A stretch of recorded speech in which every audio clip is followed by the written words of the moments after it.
So the series has been pulled together by the team at the Academy, working with our series co-conveners and Academy Fellows, Professor Maria Forsyth and Professor Sam Than.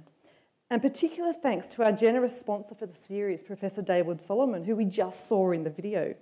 Imagine being able to introduce David at a party. This is the guy who invented money. It'd be brilliant. And for their assistance with tonight's event, we acknowledge and thank the Royal Society of Victoria, the Convergent Science Network, the National Youth Science Forum, and Inspiring Australia, the National Science Engagement Strategy. So plastic, it's everywhere, from food wrapping to replacement hits, from paper clips to spaceships. Plastic pervades our life and our planet, and it takes so many forms, from Bakelite, developed in the early part of the 20th century, through the various polyesters and nylons, rayons and perspex that are part of our daily life, to next generation bioplastics that are biodegradable and in some cases manufactured from biological materials rather than petrochemicals. And we use a lot of them. Back in 1960, global production of plastics amounted to just 7 million tonnes per annum. By 2015, production had risen to 365 million tonnes. And by 2020, projections are that we'll exceed 540 million tonnes per annum. And we use so much plastic because it's very versatile, it's relatively inexpensive, and it's extremely useful. Plastics allow us to do so much more than was previously possible. For example, around 1/3 of all plastics in the developed world are used in packaging.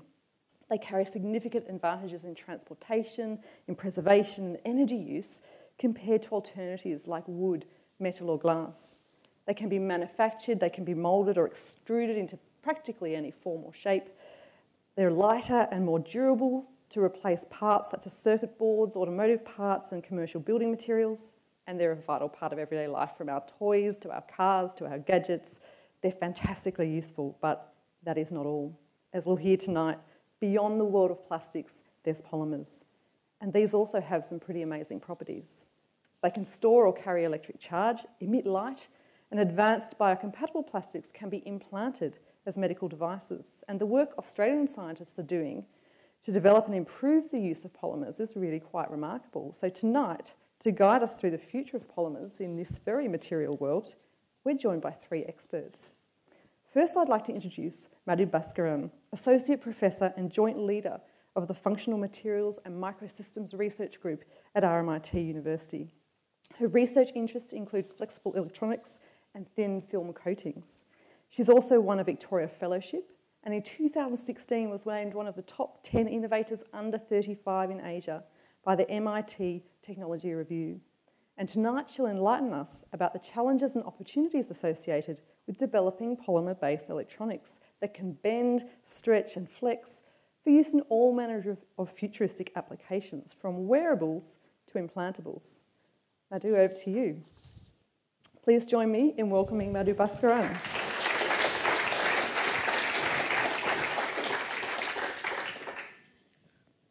Thank you very much for having me here, and it's wonderful to see an audience which ranges in age groups right from the very young to people who are here to just learn about the exciting things which are happening in the world of polymers. So my presentation today is going to take you a little bit in terms of the history of where we started off in terms of wearable technologies, then more into what motivates me, why I'm doing whatever I'm doing today, the kind of exciting results which I have, and stretching more to the future in terms of where is this going to lead us to. So as you can see from this image over here, I mean, it's not new. I mean, wearable technologies, people think it's a fad, but it's not really a fad. I mean, if you've been seeing movies for a long time, or if you've been seeing television serials for a long time, especially back from the 60s and 70s, we had quite a few of them where they projected a lot of things as the futuristic or science fiction type applications. Look at those movies today, you actually realize this is pretty much the future they were talking about. It's pretty much whatever they projected back then and said, it's a possibility in the future, we're pretty much there. So, whatever they said is actually going to happen, is kind of happening now. But in the true essence of the word of wearable technology, it's a question of, how do you want to define that word? Current generation would probably just restrict that to defining it around Fitbit or the Apple Watches. It doesn't stop there, because wearable technology, in essence, if you look at the pulsar calculator watch, which people wore back in the 70s, Or look at, say, this Walkman, which people used to wear to, listen to music. Or even the hearing aid, which, as a concept existed for many, many years, but then in reality has already, again, existed for at least 30, 40 years now. It is wearable technology. A Bluetooth headset, it's again wearable technology. So as I said, it's not a fad. It's here to stay, and we are going to keep, stretching into the future in the form of various applications. And that leads into my slide about distinguishing between, what's flexible and what's stretchable. So a lot of the wearable technologies which I showed you in the previous slide are what I would typically call flexible electronics. In other words, it's thin, it flexes, it bends around your wrist, and you wear it, or around other parts of your body. But going around stretchable electronics, when we are trying to look more towards the future, we are talking about more of skin-based electronics. We are talking about having little patches on our skin, or probably even skin deep. And therefore, it's not enough if electronics are flexible. It's more important for them to be stretchable, because skin is stretchable. It's like a rubber band. You can stretch it. It comes back to its original state after you let it go. So looking at the field of stretchable electronics, though, the field is really, really young. In terms of mass manufacturability and actually getting products out to market, what you see on that side, which is the UV patch by L'Oreal, which was actually introduced late last year into the market, is actually the first commercially available stretchable electronic device. So that sticker-like, blue color patch, which is on your skin, it looks deceptively simple, but it's actually much more sophisticated beyond that. It has layers in there which can sense the UV which your body is being exposed to. It has photochromic dyes which change color to indicate how much UV you're being exposed to. It has a little near-field communication chip, or an NFC chip in there, which actually communicates with an app with your phone and actually tells you how much UV you've actually been exposed to over a period of 5 days. So as you can see, it's years and years of research which has actually been crammed into a tiny sticker like that. It's taken us time to get there, but obviously we can roll it out now into many more applications beyond that. So going a little bit into the motivation of why I started doing what I was doing. So this was, my group specifically works on what are called oxide electronics. Now, oxide is basically any material which has oxygen in it. And oxide, a common form of oxide which you see around you, is glass. So as you can imagine, oxides are quite brittle. They break, they shatter. If you look at conventional electronics, they are basically, again, very rigid. They've come a long way from where they first started back in the 1930s. They're much more miniaturized now. They're much more efficient now. They have many more things which they can do for you besides what they used to do. But at the crux of it, they are still rigid. They're still hard. You all know what happens if you drop your phone and the screen shatters. We have high-performance ceramics, which basically lend functionality to these devices. So these are ones which are present in them in the form of coatings. The coatings are basically really thin materials which are thinner than a sheet of paper. And again, those are very mechanically brittle materials. And on the other hand, you have what are called flexible polymers or stretchable polymers, which, as you can imagine, are like materials similar to what you use in contact lenses. So they're really thin and they're really stretchable and flexible, but they come with their own set of disadvantages. They're not that amenable to mass manufacture when compared to what we used to doing with conventional electronics, and they have their own temperature limitations. So what I essentially had to do was basically marry off what we have in the form of conventional electronics, high performance, really good devices, with the advantage of having them stretchable or flexible, and thereby giving them a transparent or stretchable or flexible electronics. I wouldn't go into details over here, but this is basically what we had to come up with to overcome this challenge or barrier. So what we had to essentially do was build whatever we had to do on a conventionally silicon substrate. So silicon, as you would know, is the workhorse of the semiconductors industry. So we build whatever we build on silicon. We use the same techniques which is used by, say, labs like Intel and IBM. So use the same technologies, and then finally just transfer it over to a flexible or stretchable polymer layer. And the polymer we used in this particular case is PDMS or silicone rubber. So it's very similar to what's present as dimethicone in all the shampoos and all the conditioners and skin-based products, or as kids would know, it's very similar to the silly putty type game which they play with. So very, very similar silicone rubber. Now this transfer process worked for us, and the beauty about this was that we were able to do this with any oxide coating. So we weren't restricted in terms of we could only use this particular oxide coating with this particular transfer process. Change the oxide coating, we can change the functionality, and it worked pretty much every single time for us. And what we realized looks something like that. So as you can see, it's thin, it's stretchable, it's transparent, and you can bend and flex it. So that's basically a little sensor device which we made over there. I'll explain a little more about that in the next slide. But you remember those oxides I told you about, the fact that they shatter and they're brittle and they break and you can't really bend and flex them? We managed to get them looking like what looks on the image on the other on your right-hand side. So when we looked at it for the first time, we thought it looks very similar to the geological plates which make up the Earth's crust. So let's call it tectonics. So we call it microtectonics because it's literally tectonics at the micro scale. So as you can imagine, the oxide layer looks pretty much like that now. So when you stretch it and flex it, it's still overlapping plates which keep sliding one on top of the other. So they don't lose their functionality. So basically what we managed to do is make something which is so hard and brittle like an oxide layer actually stretchable and actually useful in a stretchable application. Going into applications. So, you might have heard a lot about metamaterials. Now, metamaterials are basically artificial blocks of crystal, which when brought together, they interact with light in such a way and they render the particular object which they are covering invisible. So they have the ability to bend the light around that particular object, and thereby the object which they're covering is rendered invisible. So for those of you who have seen Harry Potter movies and are keen to go towards invisibility cloak, we're not quite there yet. We still have a long way to go, but it's just a step in the right direction.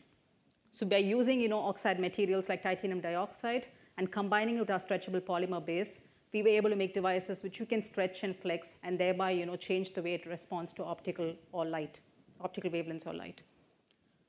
Gas detection is another thing which we were able to do. So with the oxide layer coatings such as zinc oxide and things like that, now pollution is a big concern. There are gases which are present in pollution like such as nitrogen dioxide. So we were able to actually make gas sensors which are pretty much like that thin little patch which you put on your skin, but that will be able to pick up dangerous gases which are present. So if you're in a mine type atmosphere where it's a very enclosed mine and you want to pick up dangerous gases, a little device like that which you stick on yourself or stick on your clothes might actually be able to alert you to the presence of dangerous gases. Or for people who are really concerned about pollution, there might be a device like that out in the future which will tell you that today the pollution levels are such, and so wear a face mask or something of that sort. And UV alerts, we are in Australia, so obviously skin cancer is quite a big concern for all of us. So very similar to the UV patch which L'Oreal was able to develop, we were able to do something very similar. So we use zinc oxide layers again, and that will basically alert you that you've had too much UV exposure, go and put on some sunscreen, or in the long term, actually log the amount of UV you're actually being exposed to, and then medical people will actually be able to correlate that back to vitamin D levels in your blood. So going a little bit into the future, this is what I envision for the future. Probably not so many sensors stuck on us, but as much as we think there's actually necessity for. But it's just amazing. The possibilities are just amazing. There are many research groups out there in the world who are working in this kind of a field. So you have people who are working on biodegradable or bioabsorbable electronics. So having little sensor patches which might be implanted in your brain when they're doing brain surgery, and that sensor patch will actually give you indication of what are the pressure changes or temperature changes happening inside your body. And the beauty about it is after a week or so, beyond which it's not required anymore, it basically disintegrates or it's bioabsorbable inside your body. For kids, there's a future in that as well. So where they're thinking of having this integrated more closely with gaming consoles. So having the possibility of having biometrics, actually give gaming a much more realistic feel and a realistic appearance. Solar cells, Scott will be talking much more about solar cells, but there is a possibility in the future where you can just print off solar cells with the touch of a button, or print off flexible and stretchable sensors just by the touch of a button. And much more into the future, instead of having painful skin grafts for people who are burns victims or people who really need skin grafts, there is a possibility of having electronic skin which actually is sensitive to temperature and to touch. And so it saves you from having painful surgery. So a lot of exciting possibilities, and I'm glad to be part of that exciting journey. Thank you very much.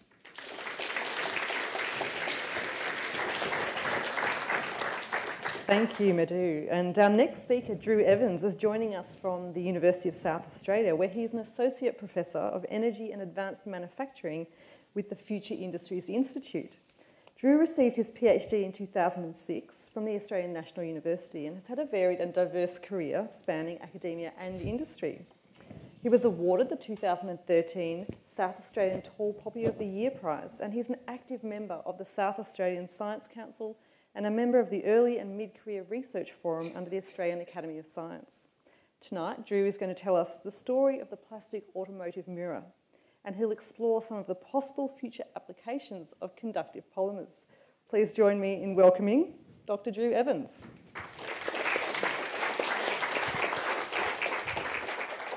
Thank you, with the microphones working. So what I want to do, everybody just take a moment. What I want you to picture, plastic cars. Okay, what do you think about when you hear the phrase plastic cars? I would say that the vast majority of people would be thinking of something like on the top left here. Okay, we go down to the shops, we buy our nice toys. What we probably don't think about is going down to the car dealership and buying ourselves a brand new polymer-based vehicle that we're going to drive home. What I want to tell you though is that as every day goes by, we're actually getting a step closer towards this. So definitely over the last few decades, there's been a massive rise in the amount of polymers and plastic products that go into our vehicles. Okay? In the early 2000s, the estimate was on average about 200 kilos worth of polymers and plastics were in each vehicle. Most of us don't even know they're there. What that allows a designer, an engineer to do is to start to play around with the way you build your cars. Okay? It gives you design freedom. So you can start to make different shapes, make vehicles more aerodynamic, making them maybe a little more cosmetically pleasing. You can make your brand of vehicle different from the neighbouring brand.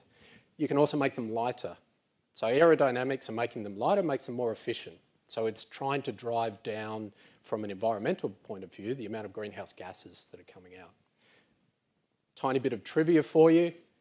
In the next few years, the estimates will be that each vehicle on average will have about 350 kilos of polymer or plastic-based materials within it. You won't even know they're there.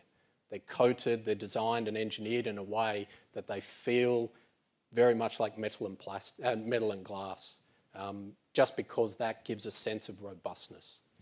What I want to do now, though, is take you through a small project to illustrate how Australia's playing its role in this global development in and around plastic and polymer vehicles.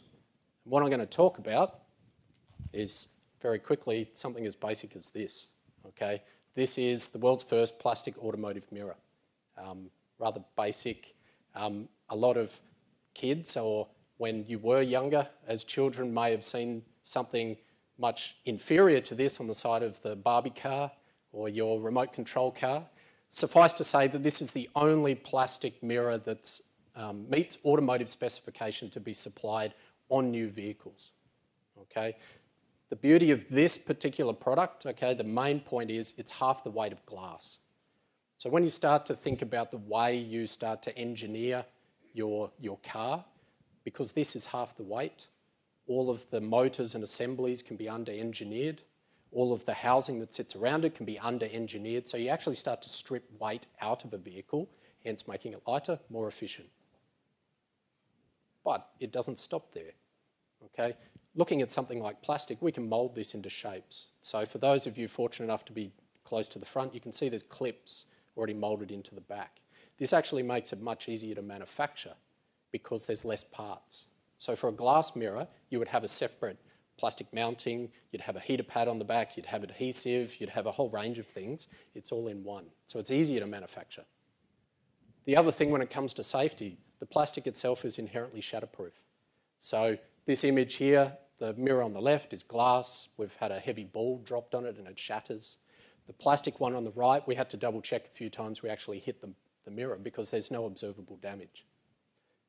The other thing that goes beyond just a nice lightweight plastic mirror, okay, it's a nice invention, is the fact that it uses advanced manufacturing to make it. So this metal layer on the outside is about 1,000 times thinner than your hair.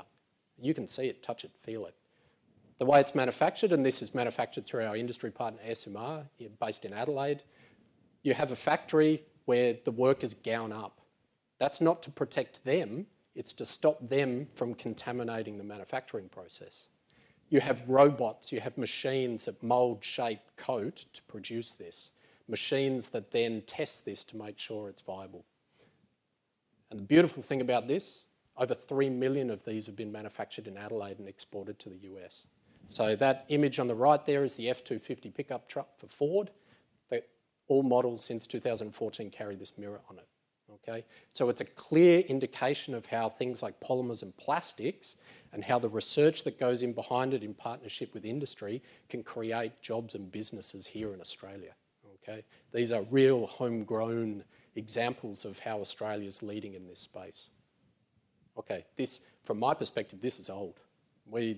This has been commercialised in 2012. What I want to do now is fast forward a little bit and start to think about what we can do next. So what I would say is it's pretty safe to say that almost everybody in this audience, probably today or in the last few days, have held an electrical cable, so the power plug to plug in your charger. The nice thing about that, there's a polymer coating on the outside that protects you from getting electrocuted and zapped. Okay, it's nice, it's an insulator. But what if you could make those plastics conduct electricity? So what if you could create a polymer that conducted electricity? Start to think of all the crazy, weird, wonderful ideas of things that you could start to develop in that space. All of a sudden you've got something that's soft and flexible, you can fold it and so on, that actually transports charge.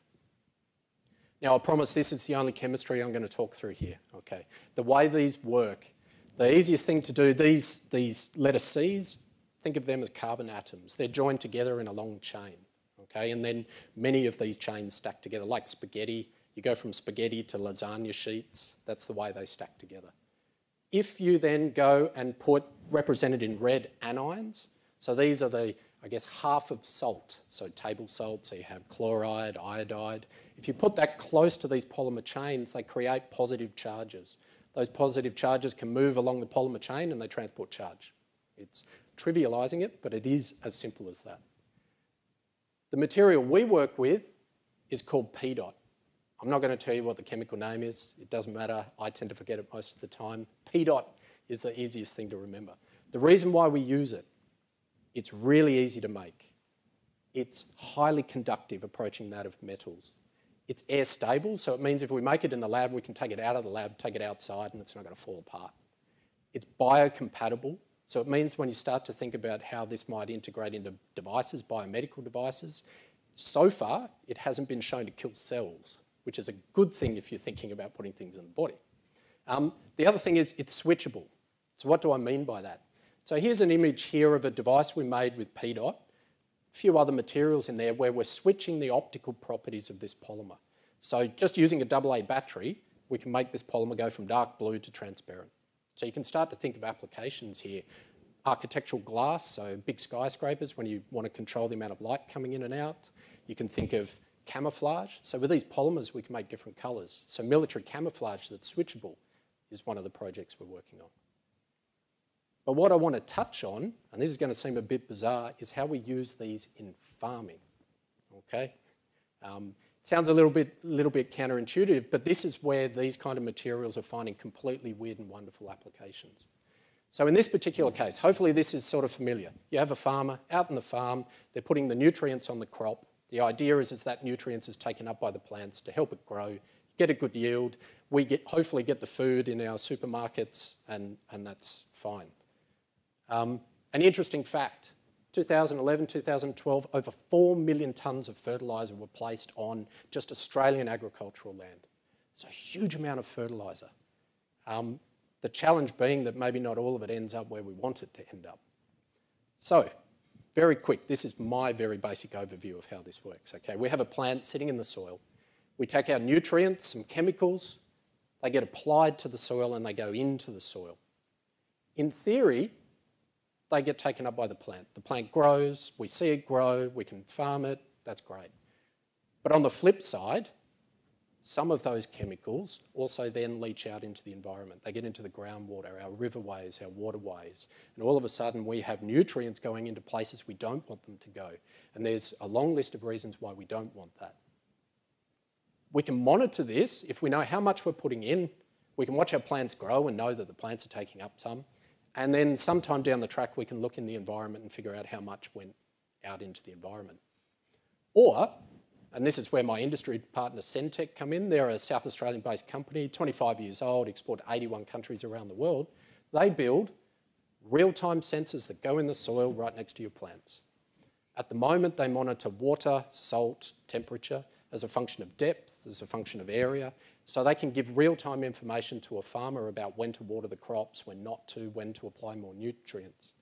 The challenge being is how do you know what nutrients are there?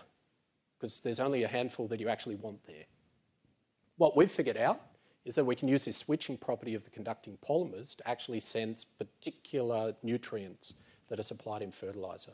So this is literally something hot off the press in the last 6 months. Okay, so we're now working with this South Australian company to take conducting polymers, put them in the ground, and monitor how they switch their properties. And we can monitor them real time. So we're in the process now of getting out of the lab and starting to scale up this manufacturing process. And what I want to finish on, that was a snapshot of what we do. What I want to touch on a little bit is the exciting world of how we go about this polymer research. So on the right, there's a picture of the team. Okay, so we're training up the students and the postdocs who are going to be our future scientific leaders. They're partnered with colleagues around the world, based in Melbourne as well, but also around the world, funded through places like the Australian Research Council to do good fundamental science. But the other half of the aspect is to get that out of the university system, to go beyond our publications. So we work with industry partners both in Adelaide, nationally and internationally, to help get the science and also training our graduates to get out of the university and start to turn these into products and devices that everybody one day might realise it actually has a conducting polymer in it. So with that, thank you.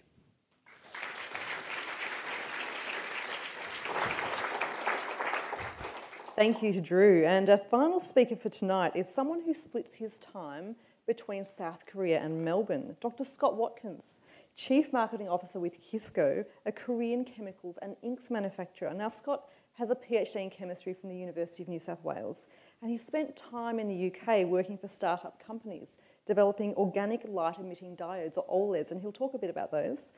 He's also spent 10 years as a research scientist and manager with the CSIRO, most recently as a research leader for thin film photovoltaics within the CSIRO manufacturing flagship. So tonight, Scott will tell us about all kinds of things, roll-up TVs and printed solar cells. Please welcome Dr. Scott Watkins. Thank you. Thank you. Thanks, everybody, for coming along. So, as Bobby introduced, I'm going to speak to you today about two main areas, light and power, and the way that fantastic plastics can be used to generate both of these things. We have a range of people here in the audience today that have contributed in a big way to this story. As Bobby said, I worked at CSIRO for about 10 years, and a number of my colleagues, a few of my bosses are here in the audience. So when you're outside talking to people afterwards, there's many people here in the audience who can answer questions about this work in even more depth than I can. So thanks to all of you for coming along. And on that note, I want to say up front that most of the work that I'm going to speak about was done when I was a part of what we call the Victorian Organic Solar Cell Consortium. And so we brought this together, and it was led by Professor Andrew Holmes, who's here. Andrew's the president of the Academy of Science that's putting on these events. And Andrew brought together the research teams from CSIRO, some groups at the University of Melbourne and at Monash University. And we formed a team that probably at its biggest was up to about 70 people working on different aspects of these technologies.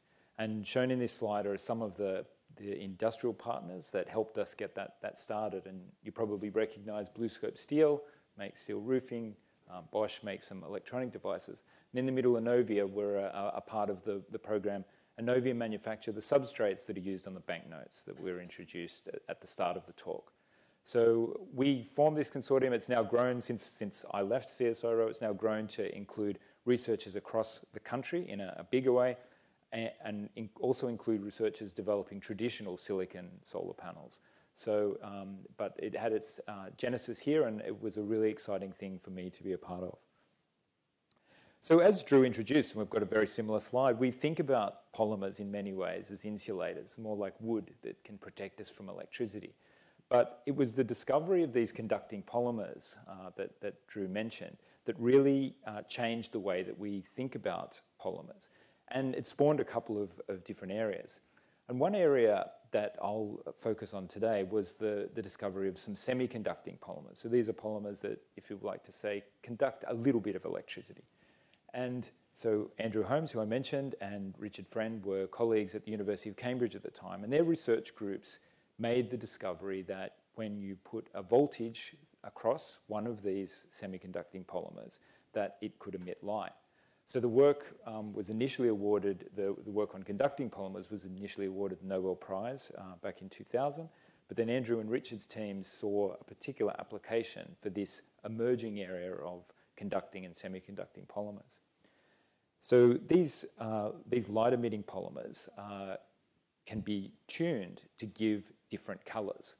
So Drew introduced this conjugated structure, these alternating single and double bonds in polymers. And it's that alternating single-double bond that allows electrons to hop along and move through these polymers. But as shown here, if we make subtle changes to the substituents on the backbone of these polymers, we can change the colors of light that they emit. And that's really important for something like a television where you need red, green, and blue emitters. Now, shown at the bottom here, this is a display of OLED televisions that I walk under each time I'm leaving Incheon Airport in Seoul. And so it's this giant curved display of OLED television screens that's incredibly bright. The contrast is incredible, and it's made of OLEDs. So the discovery that Andrew and Richard's team made was about 30 years ago now. But now these organic light-emitting diodes are commercially available. I've got one in my Apple Watch. If you've got a Samsung phone, you've probably got one in your pocket. But it's taken that time for them to get from the lab to widespread commercial adoption. And what differentiates these OLED screens from LCDs that you might have in an existing television at home is that OLEDs use the individual colors. They can be turned on one at a time. So an LCD display has a backlight, and you filter out the different colors and turn them on or off by blocking out the light. But with an OLED, you can turn each individual pixel on as you need it. So it is much more efficient at using electricity, and you can get brighter colors, better contrast, and a simpler manufacturing process. So OLEDs really are the future of displays, and we've been saying that for a long time, but particularly where I am in South Korea, that's very much the case. You can buy them at your supermarket now. So that's from someone that started working on OLEDs that were this big and only lasted about 10 seconds, it's really exciting to see them available at a supermarket now. So that's the light side of things. So what I want to move on to now is solar. Now, many of you here have solar panels on your roof. I do, and we generate electricity. But the solar panels that we have are big, heavy. They have to be mounted in a certain way. They're made of silicon. And they serve a purpose, and their price is coming down. But there are opportunities to increase the penetration of solar in our electricity mix by making solar panels that are better and literally more flexible. So in building on some of the research that was done on the light-emitting polymers, research teams around the world also recognized that you could use these same sort of polymers to generate electricity. So an organic solar cell is essentially the reverse of an OLED. One, you put electricity in and get light out. The other, you put light in and get electricity out. And so we use these same sort of conjugated materials, these same polymers in this case, same plastic. So PDOT that Drew introduced, it's chemically very similar to the polythiophene that's shown up there. Now, as the research has progressed, teams, the ones that I worked with here, developed some new materials, and other groups around the world also recognized that we could mix other materials into these polymer devices to improve their efficiency, the rate at which they turn light into electricity. So these devices are put down in layers. It's like a sandwich. You have two electrodes, one that light can go through, and then there's a few different layers of polymers or mixtures of materials that go between these two layers. Now, light comes in. When it hits these materials, that generates a charge. The polymer gets excited, And as the charge moves through the polymers, you generate a voltage across your two electrodes, and you can take that out and draw a current and power things. Now, where the progress has led to in developing these materials is such that on very small lab-based devices, and this is still lab-based research now, but the efficiency of these devices is now exceeding the efficiencies that you can get in your silicon solar panels that are on your roof. So upwards of 20% conversion efficiency. So I'm optimistic that the progress that we've seen with the OLEDs in converting them from pretty poor devices that didn't last very long to commercially available devices that you can buy in your supermarket, I'm optimistic that that same sort of trajectory will be followed by the organic solar cells. So what we did as part of the research consortium that I was involved with here, we developed some of these materials, and you can dissolve them up, and we were looking at how we can process them, how we can use conventional printing processes to put these down in a way that makes them feasible to manufacture on a large scale. So we were developing new materials, new device structures, and new processes to deposit the materials. You can see there a real device with the sun's shining on it, and it's genuinely producing electricity. So when you make these devices, you can use them in a few different ways. Shown here are some examples that some of our colleagues in Denmark made, where they put one into a bag.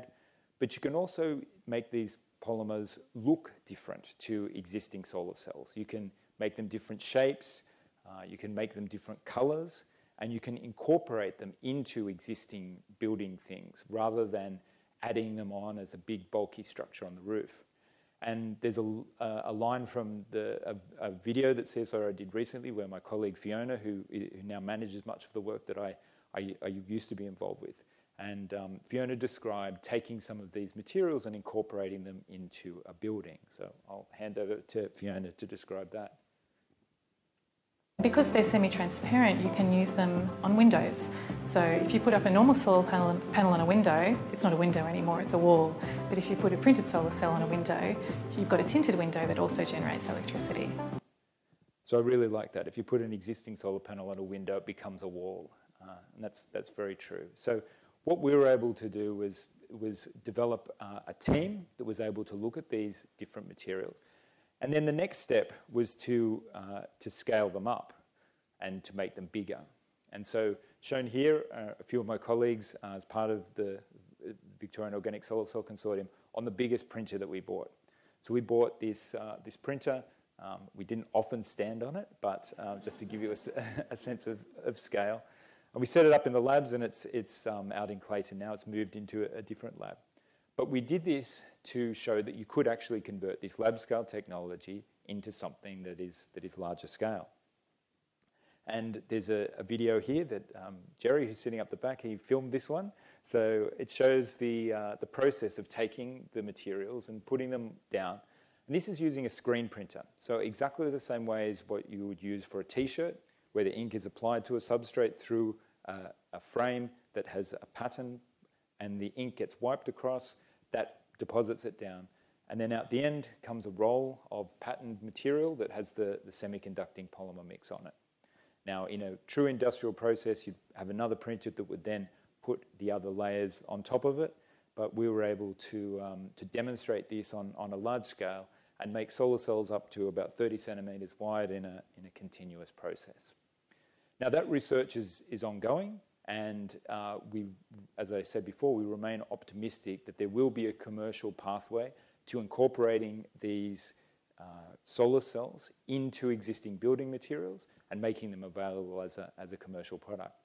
There's still challenges to solve around the lifetimes of the devices, their stability to oxygen and water. And so some of my colleagues here in the audience are still developing new types of polymers, new materials that'll continue to improve those aspects of things. Now, just to wrap up, as Bobby mentioned at the start, I'm currently working with Kisco, which is a chemical company in South Korea, and my role there is pretty diverse. And one of the aspects of it is that it also gives me a bit of time in my life to contribute to some other things in a voluntary way. And one of the things that I do is I'm the chair of the board of a company called Pollinate Energy. Now, Pollinate operates in India, and they distribute small solar-powered lights to people living in urban slums. They've developed a model where they train local entrepreneurs in how to essentially run their own business, and they equip them with the stock, who then go door to door to these people living in the slum communities selling these products. Now, solar is at the heart of what they do, because these people are never going to be connected to the grid. They're never going to have a power point into which they can plug their device. But what this has allowed me to see over the last couple of years is firsthand what a difference solar can make. And at the moment, it's really good. They're using silicon solar panels. These are solar panels that are pretty cheap. They're not that efficient. But the opportunity is there in the future for us to use these new types of solar panels to even further enhance the range of devices that we can offer these people, and therefore improve the quality of their lives. But the model that Pollinate has adopted is one of a social enterprise where we're helping people to help themselves. So as opposed to a charity model where we're giving it away, these people purchase the devices and then can have ownership of them. So to conclude, we recorded something a few years ago where I summarized what I thought the opportunities were for the future, and so I said it better then, so I'll show me saying it now. One view of a city of the future would be that every surface is generating some electricity. So that's the windows, that's the tops of the buildings, the bus shelters, the roofs of the cars, and the bags and the clothing that people are carrying around and wearing. All of us have the potential to be generating that power and having things that generate that power around us. That's the vision of the future.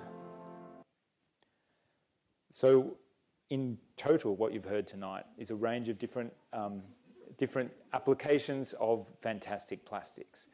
We are really excited, all three of us, to be involved in this. I've really enjoyed the opportunities that I had to work in this. And I think that we're only just at the beginning of how we can use plastics to improve our lives in many different ways. So I want to thank the Academy again for giving me the opportunity to speak to you. I particularly want to thank Ray, who did all the organising and who tolerated my enthusiasm for multimedia and getting it all to work, thanks to the guys who got all it working today. So thanks a lot for coming along. Thank you, Scott. And I think you'll agree the future's looking pretty amazing, especially if we can all have roll-up TVs and wearable solar panels. Sounds good to me. And we're going to move now to the question and answer part of the evening. And so what I'd like to say is in a few minutes' time, we'll throw questions to the floor. If you've got a question for any one of the panellists, there's a couple of people in the audience with microphones. Where are you? There we go. Make your way to one of our two sides if you've got a question to ask. And to warm you up, I'm going to get started with a few of my own because this is such a great opportunity to grill these experts on some of these exciting new directions. And I work with the Inspiring Australia program, and we specialise in trying to get people excited about science and technology. So this is a great opportunity. Thank you for having me. A question to start with from Madhu. So you talked about wearable devices, which sound like they're going to completely change our experience of being in our own bodies, our experience of healthcare. How do you think they're going to influence healthcare in the years to come? I think I have to basically start off almost with a disclaimer in that, they're never going to replace actual clinicians, or they're never really going to take the job away from, people doing the actual diagnostics for you. But they are going to make it easier for you in the sense that you don't have to go into a lab to get accurate results. These are patches or sensors which you can stick on your skin and get the information and basically send the information over to a clinician who can then do the data analysis. But, that's just with the sensors which are on the skin, but we are going beyond skin, we are going skin deep. So as I said in my presentation, there are people looking at, biodegradable or bioabsorbable electronics. So there is a future in there as well where people are looking at having temporary pacemakers or temporary sensors put in the body. This, solvable capsules which you swallow, and that kind of, figures out whether your digestion is going the way it is supposed to be happening. So all these are things which, again, are more than skin deep, but again, they influence healthcare in a significant way as well. So you're talking about biodegradable polymers that will break down inside our bodies. Isn't that risky for human health? Look, one thing I must say is, I was talking to a couple of researchers who were talking about this, and they were saying if you can get FDA approval to actually, put something inside someone's body and get that happening, after that, every other level of approval is actually much lower than that. So I think people they are across it. It's not going to be that easy to solve the problem and, actually get it out to the market. And obviously, people will have to consistently prove that this is safe for you and it's actually, going to do good to you rather than do harm. And we're using polymers all the time, aren't we, in terms of healthcare products already? And you suggested that bioimplantable polymers might be generating an awful lot of data about the human body. How are we going to cope with these huge volumes of data, and what kind of sectors are going to be using this type of technology? So the data generates, that's probably the problem with technology. We get way too much data, and then we don't know what to do with all the data, and then we worry about the privacy of the data. So, that's a separate research field in itself. There is big data analysis, and there is, the Internet of Things, and what do people do with all this data? But, besides the data, and obviously that data can also be used in so many other different ways. Like, for instance, where I was talking about people using pollution sensors or having these sensors to, track pollution. Imagine instead of, relying on just like your Bureau of Metrology or someone to give you the data, it's basically tracking people walking on the streets to actually get accurate information about pollution at that particular point. Or in an enclosed environment like a mine. These people who are actually wearing these sensors are basically your points to tell you whether this presence of dangerous gas or there's no presence of dangerous gas. So in some ways, that kind of gives you information about the environment as well. All right, well, I think there's plenty of material there to follow up on in just a moment. But I had a couple of questions for Drew as well. You mentioned the benefits of plastic mirrors for automobiles. What makes them so much better than the traditional sort? So I guess on face value, and I spoke about it, the plastics for a similar volume are about half the weight of glass. And so in a vehicle, actually much of the engineering in a vehicle is there to hold the weight of glass. It's really heavy, but it's good, and that's the challenge. But from my perspective, I think really where the benefits come from working with the plastic mirrors is that a company like SMR Automotive actually have a platform capability to do more than just mirrors. Because vehicles and a range of components are moving towards plastic and polymers, they now have the advanced manufacturing capability to make things in the world no one else can make. So the beautiful thing is that the plastic automotive mirror, as a project, was great, it was successful, and soon we'll never talk about it again. And that's because there is so much more that can be done. And I can't elaborate on it, but the kinds of opportunities that then come for companies based in South Australia in the automotive sector, which is probably, most people would say that that's a dying sector. Actually, for some companies, it's going to be a real boom because they are going to be the global leaders. Right, you heard it here first, people. That sounds really fantastic. So I know you can't say too much about it, but I do want to know, they're going to obviously impact on our daily lives in lots of different ways, these types of materials you're working with. When are we going to get to see them in consumer products, particularly the conductible polymers? Yep. So the nice thing has been that over the last few decades, and Scott mentioned it, materials such as conducting polymers were discovered quite a few decades ago, and there's been a very strong research effort to understand how they work. How do we make them better? How do we improve their properties or change their properties? The focus now is very much partnering with applied scientists and industry to start to put it through the other tests. So, for example, I spoke about using these in farms. We're running a series of tests on understanding how they perform when you bury them in the soil. 6 months ago, I wouldn't have even thought we were going to be putting conducting polymers in the ground. So I think the real opportunity and the places where people are going to see these polymers are in the place where you least expect it. They're going to pop up in some brand new device that you have no idea now what it is. And that's the real exciting thing about being in the research space.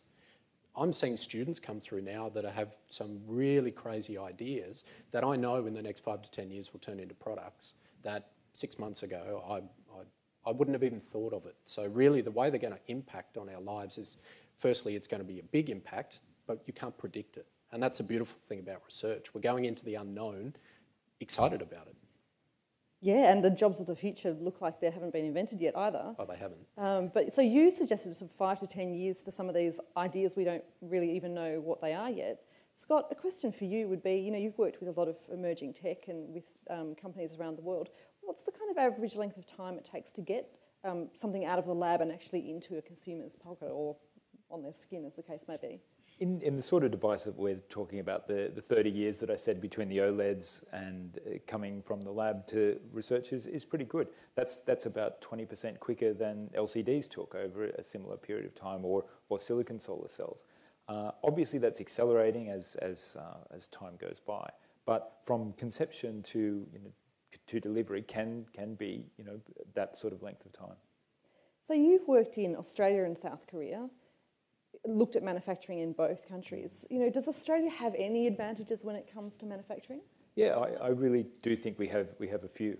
We have human capital that's educated and aware in some very significant ways. So the education levels here, the innovation here is very high, and I definitely think there's still a role for doing R&D here, and then maybe developing some of the manufacturing of that in partnership overseas.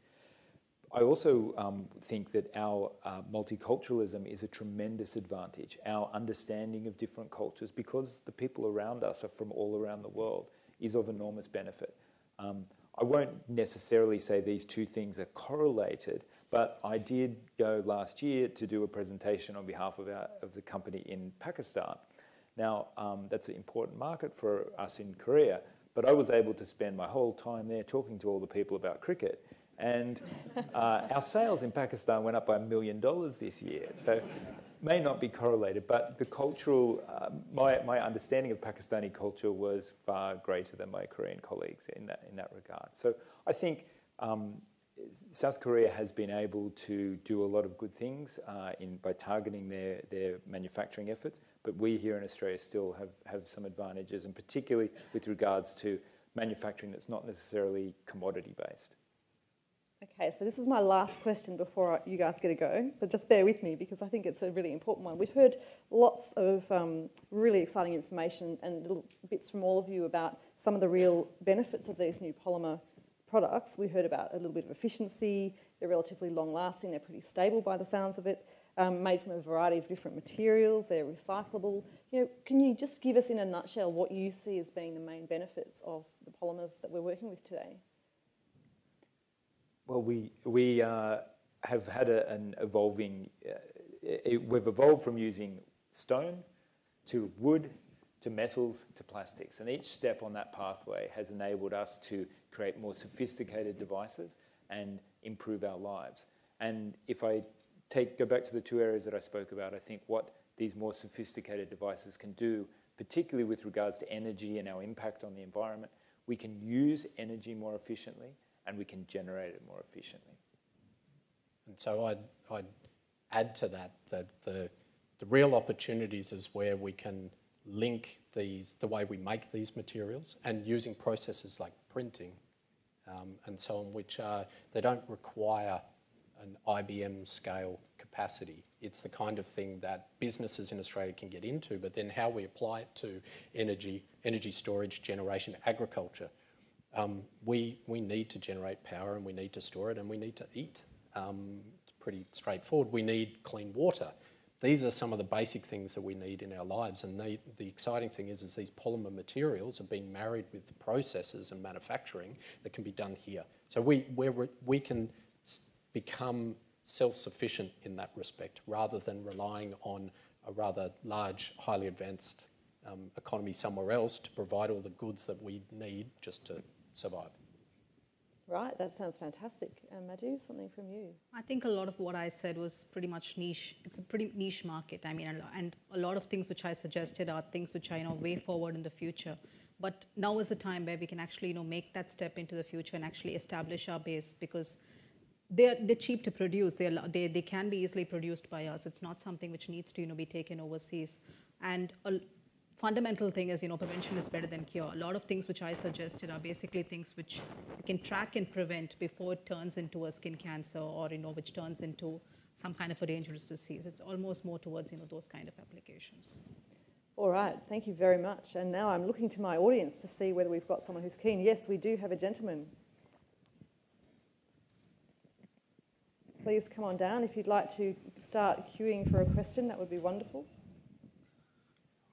There was a very depressing program last night on Four Corners. About 20 million tonnes of plastic a year ends up in the sea. So can the panel comment on the importance of recyclability to make these technologies really sustainable? Look, thanks, Paul, for the question. It's a very important point, and it's not something to laugh about. I think all of us, we discussed this before, we embrace this problem. We're not going to shy away from it. The biggest things that we can do to stop that plastic pollution is to stop buying plastic water bottles and throwing plastic bags away and those sort of things, reducing plastic usage in general. But the sort of technologies that we're talking about here are all designed with those sort of concerns in mind. So we do think about the whole life cycle of these materials. If we go back to where we started at the banknotes, it's a fact here in Melbourne. The banknotes that are taken and ground back up to be recycled are turned into compost bins. So that's a really good example of recycling. Most of the materials that we're talking about have ways built into them that we can reuse the materials or recycle them. We always need to do better in that regard, but I think the benefits of these fantastic plastics thoroughly outweigh the drawbacks. And I'd probably just add a small thing there. So I spoke a lot about, in terms of the automotive sector, this huge rise in the amount of polymers and plastics in vehicles. So in Europe, for example, any car manufacturer must have a plan for end of life. So before you even embark on your development and your engineering projects, you need to know what you're doing with the materials once they're finished.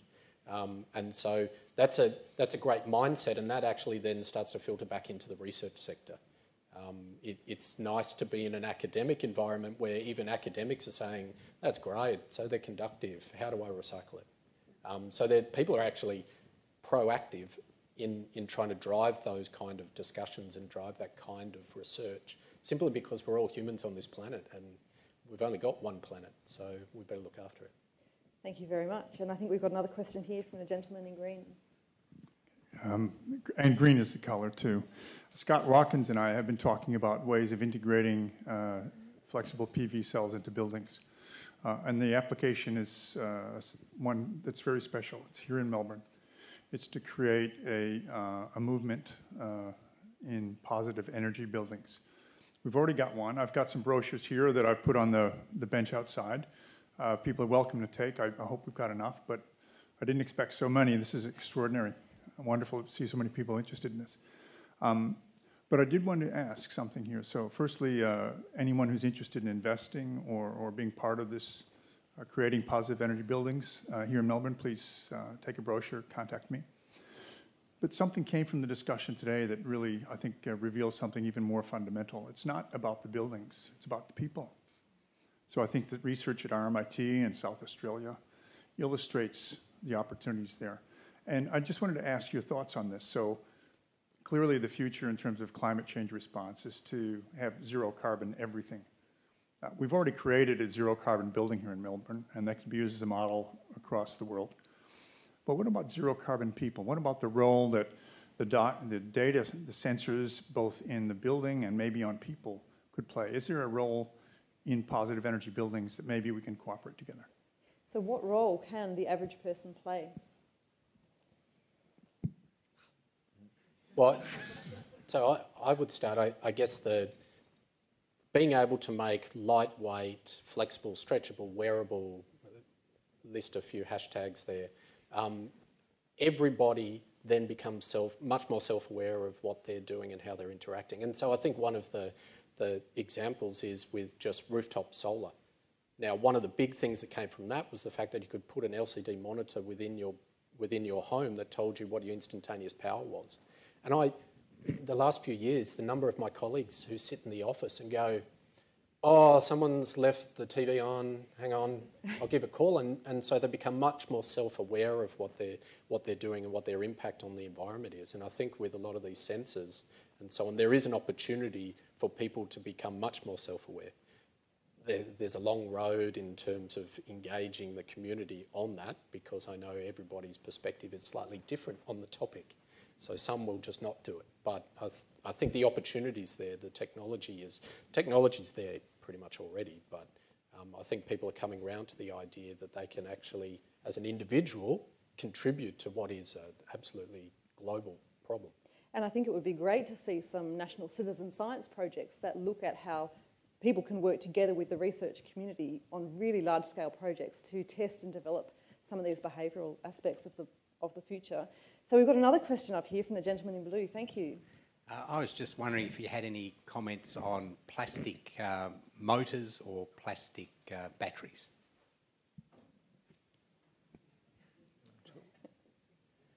Yes. So certainly and I guess in terms of the batteries is an interesting space, so I'll talk to that a little bit. In terms of safety aspects is probably the main one. Trying to look at alternate materials that are maybe not so hazardous when they get punctured, and those kind of things. There's a real drive from a performance point of view, and so there's some fundamental research which is just purely how do I make a better battery using these materials.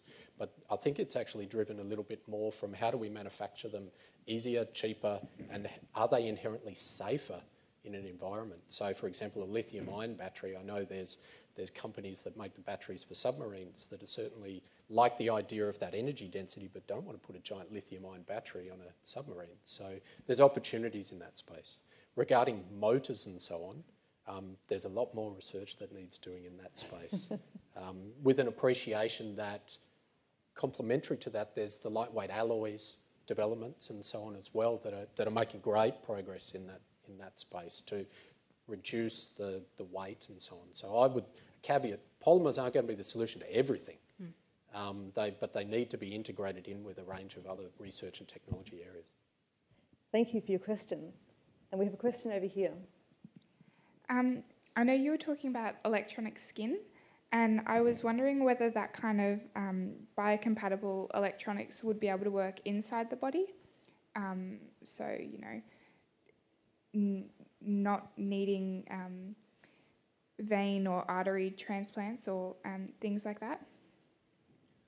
So biocompatibility, as I said, was, you know, one of those strong driving factors for, you know, developing these kind of sensors. And there is a lot of research obviously happening in trying to put things inside the body as well. I'm not so sure about the veins and the artery side of things, but there are definitely things which they're thinking of putting in there. For instance, you know, like they have little miniature wireless pressure sensors, which, you know, you can attach to the veins and arteries, and that will actually give you information that a heart attack is going to actually happen. It's a question of how much do you really want to know these things or not want to know these things. But look, I mean, as long as they're biocompatible, and then again the question comes of, you know, the bioabsorbability. How long do you want these things to stay in the body? You don't want these things staying in there for too long. Sometimes you just need them there for 1 week, just giving you information, and then out they go, or, you know, they get bioabsorbed or something of that sort. So long way to go, but possibility is. Thank you. And another question from the gentleman here. So you spoke about conductive polymers and a few photos of power cords. Where is the technology at the moment with replacing power cords, well, the conductive part with polymer instead of copper or whatever metal you're going to use? And yeah, is the future just polymers inside power cords? So my personal opinion, no. And the reason being that in terms of conducting charge and in terms of the large-scale manufacture of copper wires, at the moment I can't see anyone stepping away from that. And so I think a lot of the research space and also those in industry are looking for new ways to use these materials. So copper does a very good job of sitting still inside a wire and conducting electricity. It does a really good job of that. We don't need to find a replacement to that. So another example, I showed with the conducting polymers that you can make them quite transparent. So there's some work there to use them as the transparent electrodes in our mobile phones and so on. The thing is that the indium tin oxide that's there already does a pretty good job of that. And to overcome that manufacturing scale, someone would have to have a lot of money and like to part with it. I would say that actually the future is in completely different spaces. So, for example, sensors that tell you about how a plant's growing, something that sits in the brain to monitor for epilepsy. It's these very different applications that make use of the fact that, yes, it's conductive, but also it's a polymer and it's biocompatible and it does all this other stuff. As a pure conductor, I think for the moment, we're with copper in that. Thank you. Are there any more questions from the audience? No? In that case, I've got one more just before we finish, because I wonder if I was a person out there in our society who had a great idea or was wondering about how to take their idea to the next stage, what advice can you give them about where to go with the next step in developing ideas around polymer science? I think we've got a great network of research infrastructure here in Australia. So whether it's the universities or the government labs like CSIRO, I think all of them are increasingly focusing on being open and accommodating of applied research ideas. In practical terms, they have offices, innovation offices, where they can help work with small businesses or entrepreneurs, things like that. And I think you'll find that this image of academics closeted away doing sort of, research that nobody really understands and will never leave the lab has been largely left behind, because people, the generation of researchers that are represented here on the stage are very much aware of the issues involved in transferring research from the lab to application. So it's not just a material world, it's a multidisciplinary one as well. Absolutely. All right, thank you very much to our speakers tonight.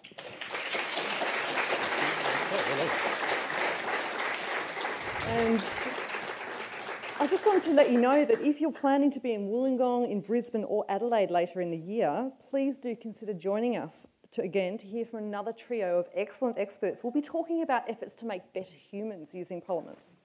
And it's been a great and warm welcome here in Melbourne, so thank you very much. We're going off in 24 hours to Sydney to run another event there. And I want to thank our sponsors again for tonight's talk, and our series education partner, Nova, Science for Curious Minds. You can check that out through the Academy of Science website at nova.org.au. Thank you to the co-conveners of the series and the Academy of Science staff who've worked so hard to pull this together.